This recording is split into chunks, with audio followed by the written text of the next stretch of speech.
तो दोस्तों पिछले वीडियो में हमने देखा था कि हमारा पीआईडी कंट्रोलर की पीआईडी का क्या मतलब है और कौन-कौन से कंट्रोलर हमारे ऐसे हैं, कौन-कौन से मेक के जिस पे प्रोपोर्शनल गेन, इंटीग्रल गेन और डेरिवेटिव गेन काम करता है और कौन-कौन से किस-किस मेक के कंट्रोलर ऐसे हैं जिस पर प्रोपोर्शनल बैंड, इंटीग्रल टाइम और डेरिवेटिव टाइम काम करता है। तो जो मोस्टली हमारे पीआईडी कंट्रोलर हैं इंडस्ट्री में, वो प्रोपोर्शनल बैंड, इंटीग्रल टाइम और डेरिवेटिव टाइम के बेस पे काम करते हैं।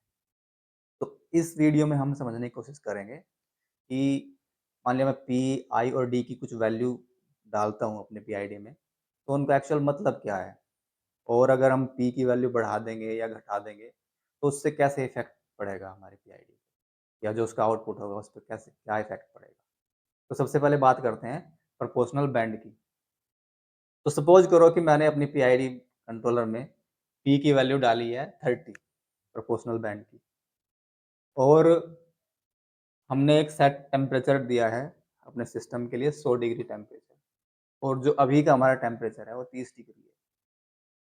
तो क्या होगा कि हमारा एक्चुअल टेम्परेचर 30 है और हमें 100 तक पहुँचना है।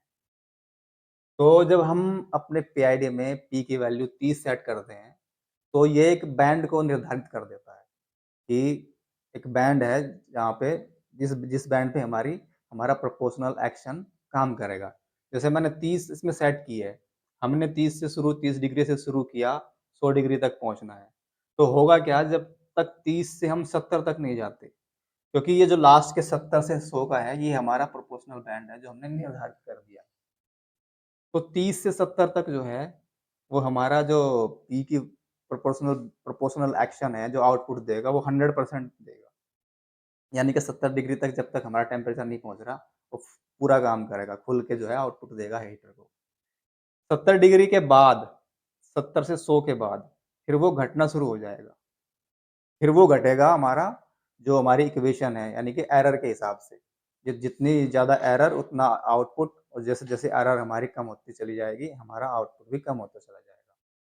तो यहाँ पर आप देख रहे हैं 70 पे 100 डिग्री है, 100% हमारा आउटपुट है। जैसे ही और 10 डिग्री बढ़ेगा, 80 तक पहुँचेगा, तो एक 3 ब्लॉक में हमने डिवाइड कर दिया ना 70 80 एक बैंड ये हो गया 90 80 से 90 वाला, 90 से 100 वाला। तो 100 से सीधा 67 डिग्री पे आ जाएगा। जैसे ही 80 डिग्री पहुँचा, तो हमारा जो आउटपुट होगा वो एरर और वो मिला के दोनों 67 67 परसेंट जो है वो आउटपुट देगा। फिर और आगे बढ़ेगा 90 तक तो और एक 10 का ब्लॉक आ गया, तो और कम हो जाएगा। फिर 33 का उसका वो रहेगा आउटपुट रहेगा। जैसे ही 100 डिग्री पहुँचा, तो प्रोपोर्शनल गेन जो है वो 0 हो जाएगा, क्योंकि फिर उसने अपना काम कर दिया है प्रोपोर्शनल बैंड ने। सॉरी आउटपुट इसका 0 हो जाएगा। प्रोपोर्शनल बैंड ने अपना काम कर दिया है। तो पी प्रोपोर्शनल एक्शन से जो आउटपुट जाएगा वो 100 डिग्री तक पहुँचने में 0% हो जाएगा। तो ये मतलब होता है कि हमने अगर अपनी 30 वैल्यू सेट कर दी है, 40 कर दी है, तो 40 का मतलब ये होगा उसने एक बैंड बनाया आगे की साइड, चाहे मतलब 30 का बैंड बनाया, 70 तक पूरा 100% आउटपुट देगा। फिर जैसे ही हमारा और बढ़ेगा तो वो कम करता जाएगा, अपने ही सेक्शन बना के। अब सपोज़ करो कि पी की वैल्यू अगर मैं बढ़ा देता हूँ, मान लिया मैंने 30 के बजाय 60 कर दी, तो ये क्या होगा कि प्रोपोर्शनल बैंड हमारा 40 से शुरू हो जाएगा, यहीं से शुरू हो जाएगा प्रोपोर्शनल एक्शन। ये मतलब प्रोपोर्शनल जो बैंड हमने निर्धारित किया है। फिर क्या करेगा ये 40 तक तो मतलब 40 60 सेट किया है तो 40 तक तो 100% देगा, उसके बाद फिर घटना शुरू हो जाएगा। तो यही रीज़न है कि जितनी भी पी की वैल्यू हम जितनी ज़्यादा बढ़ाते जाएँगे, उतना ही हमारा जो कंट्रोलर है वो स्लो होता जाएगा, वीकर होता जाएगा। और अगर इसको हम कम कर दें, 30 के बजाय अगर मैं 10 ही कर दूँ, तो क्या होगा कि 30 से 90 तक तो ये फुल देगा 100%, लेकिन 90 से 100 तक पहुँचने में फिर बाद में ये घटेगा। इसका मतलब ये है कि ये जल्दी पहुँचने की कोशिश करेगा। यानी कि पी की वैल्यू जितनी कम, उतनी तेज़ी से हमारा कंट्रोलर काम करेगा। पी की वैल्यू जितनी ज़्यादा, उतना ही ये वीक होता चला जाएगा। तो ये बात हो गई पी के बारे में।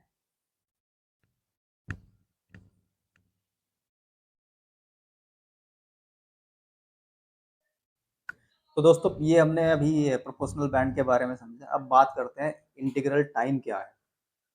इंटीग्रल टाइम को समझने के लिए एक बार हम देखते हैं जो पीआईडी का आउटपुट का फ़ॉर्मूला है, वो इस तरह से है। इसमें ये प्रोपोर्शनल बैंड है, प्रोपोर्शनल बैंड अपॉन 100 और इसके अंदर ये एरर और ये जो पोर्शन है, ये हमारा इंटीग्रल को के आउटपुट को डिफाइन करता है। तो इसमें क्या है कि सपोज़ करो कि फिर वही एग्ज़ाम्पल ले लेते हैं 30 डिग्री पर अभी भी हमें 100% तक पहुँचना है। तो होता क्या है कि प्रोपोर्शनल जो एक्शन रहता होता है पीआईडी में वो क्या करता है कि जैसे-जैसे वो एरर कम होता जाता है, जैसे शुरुआत में यहाँ पे 70 डिग्री की एरर है अगर 30 से शुरू कर रहे हैं, तो जैसे-जैसे वो आगे बढ़ेगा एरर कम होता जाएगा, तो उसका आउटपुट जो है वो भी कम होता जाएगा। सपोज़ करो वो 90 तक पहुँच गए, 90 तक पहुँचने के बाद 10 डिग्री का हमारा एरर बचा है, तो प्रोपोर्शनल एक्शन के द्वारा जो आउटपुट होगा वो कम होता चला जाएगा। वो बढ़ेगा लेकिन बहुत धीरे-धीरे बढ़ेगा, टाइम लेगा। तो इस कमी को पूरा करने के लिए हमारे पीआईडी कंट्रोलर में इंटीग्रल एक्शन होता है। अब सपोज़ करो कि मैंने integral action 20 second integral time जिसको बोलते हैं, जो कंट्रोलर में होता है, 20 सेकंड सेट किया है। तो अगर हम यहाँ पे देखें कि ये मतलब 20 सेकंड सेट किया है, तो इसका मतलब क्या है?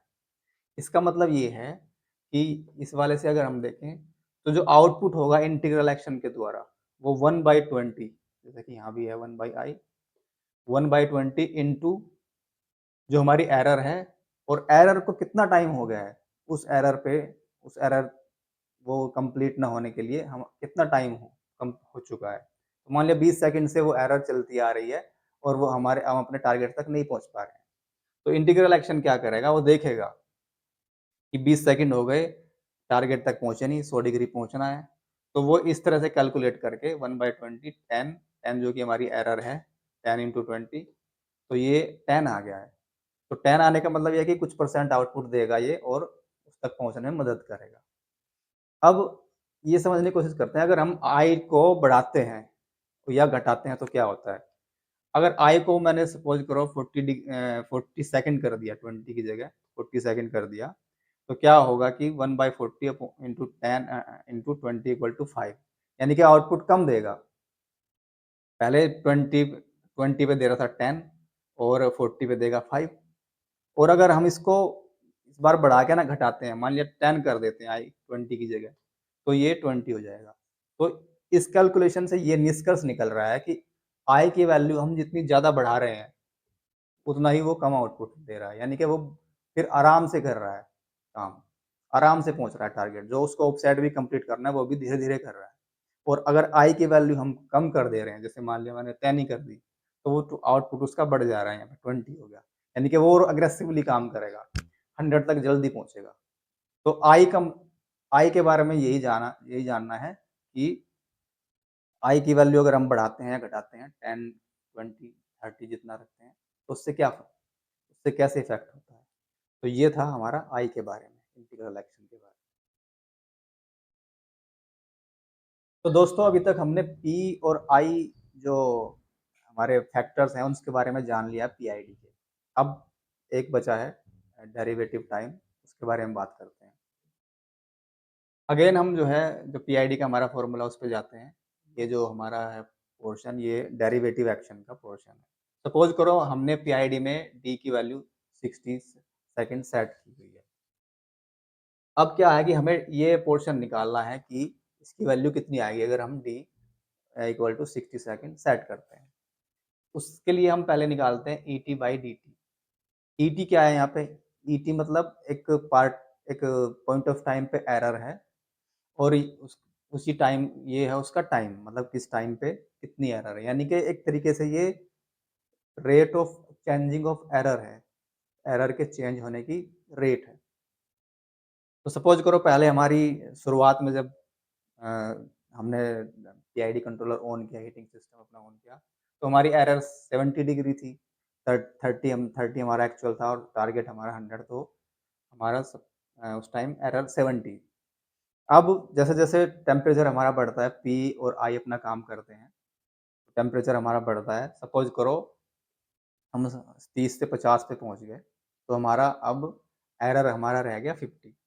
तो उस टाइम के बाद यानी सपोज़ करो 10 सेकंड के बाद हमारा 50 रह गया एरर, जब हम 50 डिग्री पे पहुँच गए। तो यहाँ से हम rate of change of error निकाल लेंगे। तो ये आ जाएगा हमारा 70 minus 50 upon 100 equal to 2 degree पर सेकंड, यानी कि 1 सेकंड में 2 डिग्री की हमारी एरर चेंज हो रही है। लेकिन यहाँ पे देखने वाली बात ये है कि जो हमारी एरर चेंज हो रही है, वो बढ़ तो रही नहीं है, वो घट रही है। घटने की दर है ना ये, तो इसको हम ले लेते हैं माइनस में, यानी कि वो घट रही है 2 डिग्री पर सेकंड के हिसाब से। अब हमने डी की वैल्यू सेट की हुई है 60 सेकंड, तो आउटपुट जो डी के द्वारा होगा हमारा, वो इस तरह से निकलेगा 60 इंटू -2 इक्वल टू -120, यानी कि 120 माइनस में आ गया है ये। तो ये क्या करेगा, ये डैम्पिंग का काम करेगा, माइनस में आ गया ना, तो जितना हम ज़्यादा उसकी वैल्यू देंगे डी की, उतना ही हमारा वो उसके आउटपुट को घटाएगा। जो भी हमारा पी और आई ने आउटपुट दिया, दोनों ने मिलकर डी उस पे ब्रेक लगाएगा। तो यहाँ से आप ये देख सकते हैं डी की वैल्यू जितनी ज़्यादा होगी, ये उतने ज़्यादा ब्रेक लगाएगा, उतनी ज़्यादा माइनस आएगी। कि कम कर देंगे, तो कम ब्रेक लगाएगा, कम स्लो करेगा सिस्टम को। और अगर उसकी वैल्यू बढ़ा देंगे, तो धीरे-धीरे जो है उसको ब्रेक लगाएगा, यानी कि उनको उसको एग्रेसिव होने से हमारे पीआईडी कंट्रोलर को रोकेगा। तो ये है, ये डी के बारे में है। और अगर डी को हम नॉर्मली वैसे भी समझें, तो डी को हम ऐसे देख सकते हैं कि मान लिया हमारे पास 60 सेकंड है, 60 सेकंड है तो कंट्रोलर ये सोचता है कि अभी टाइम बहुत है, तो वो ब्रेक ज़्यादा लगाएगा। और अगर उसको वैल्यू को कम कर दें, तो वो अ, मतलब उस केस में थोड़ा एग्रेसिव हो जाएगा। तो दोस्तों ये पी, आई और डी को हमने समझा है। वो एक्चुअल में क्या होता है कि ये तीनों जो है एक साथ मिलकर काम करते हैं। प्रोपोर्शनल एक्शन भी, इंटीग्रल एक्शन भी, डेरिवेटिव एक्शन। लेकिन शुरुआत में क्या होता है कि हमारा जो प्रोपोर्शनल एक्शन है, हमारा प्रोपोर्शनल बैंड जो हमने यहाँ पे लिया है, वो ज़्यादा हावी रहता है शुरुआत में। फिर जब वो अपने बैंड की एक वैल्यू तक पहुँचता है, तो वो धीरे-धीरे कम होता है। और फिर इंटीग्रल एक्शन हावी होना शुरू हो जाता है। इंटीग्रल एक्शन डोमिनेट करता है क्योंकि एरर कम हो रही है, तो प्रोपोर्शनल आउटपुट कम होगा, तो फिर इंटीग्रल एक्शन। और डी जो है इन दोनों को देखता रहता है और इन पर जो है ब्रेक लगाने का काम करता है। तो दोस्तों ये पी, आई और डी के बारे में ये सब जानकारी मैंने आपके साथ शेयर की हुई है। इससे रिलेटेड आपको अगर कोई क्वेश्चन हो आपको तो आप पूछ सकते हैं।